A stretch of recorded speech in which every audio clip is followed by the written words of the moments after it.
சின்ன நடவடிக்கை கூட இரு அரசுகளும் எடுக்கவில்லை. அதனால்தான் பசுமை தீர்ப்பாயம் கடந்த மாதம் 18ஆம் தேதி அவர்கள் தாமாகவே முன்வந்து இந்த வழக்கை மீண்டும் எடுத்து அதற்குள்ள நடவடிக்கை எடுக்கவில்லை என்றால் கடுமையான தீர்ப்புகளை நாங்கள் வழங்குவோம் என்று எச்சரித்தவுடன் பிறகு கர்நாடக அரசு 1 மாதம் காலம் அவகாசம் கேட்ட பின் இப்போ இந்த மறுபடியும் பசுமை தீர்ப்பாயத்தில் இந்த வழக்கு வருகின்ற 21ஆம் தேதி வர இருக்கிறது.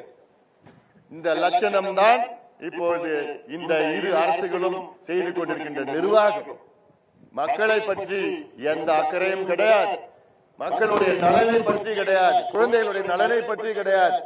இது சுத்தி விவசாயம் செய்து கொண்டிருக்கின்ற மக்கள் அவர்களுக்கு அது போன்ற இந்த தண்ணீரை குடிக்கின்ற கால்நடைகள் பல பிரச்சனைகள் இருக்கிறது, இறந்து கொண்டிருக்கின்றது கால்நடைகள்.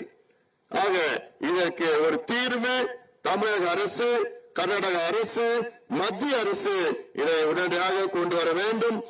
கோடிக்கணக்கான மக்களுடைய நலனை காப்பாற்ற வேண்டும், காக்க வேண்டும்.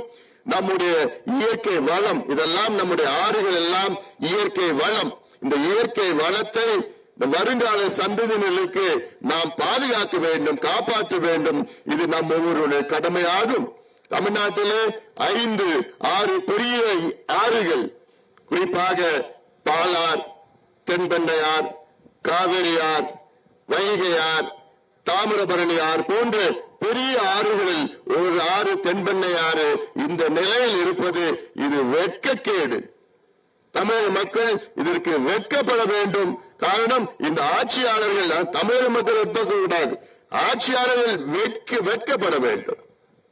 ஒரு நிர்வாகம், ஸ்டாலின் அவர்கள் செய்து கொண்டிருக்கின்ற நிர்வாகம் தரங்கெட்ட நிர்வாகம்.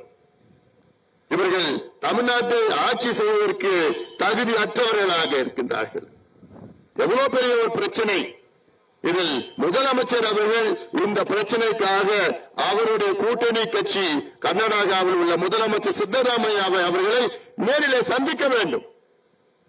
இது ஏதோ ஒரு சின்ன கிராம பிரச்சனை கிடையாது, இது ஏதோ ஊர் பிரச்சனை கிடையாது.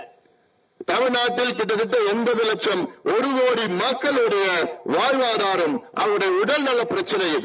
இதற்கு உடனடியாக தீர்வு வழங்க வேண்டும்.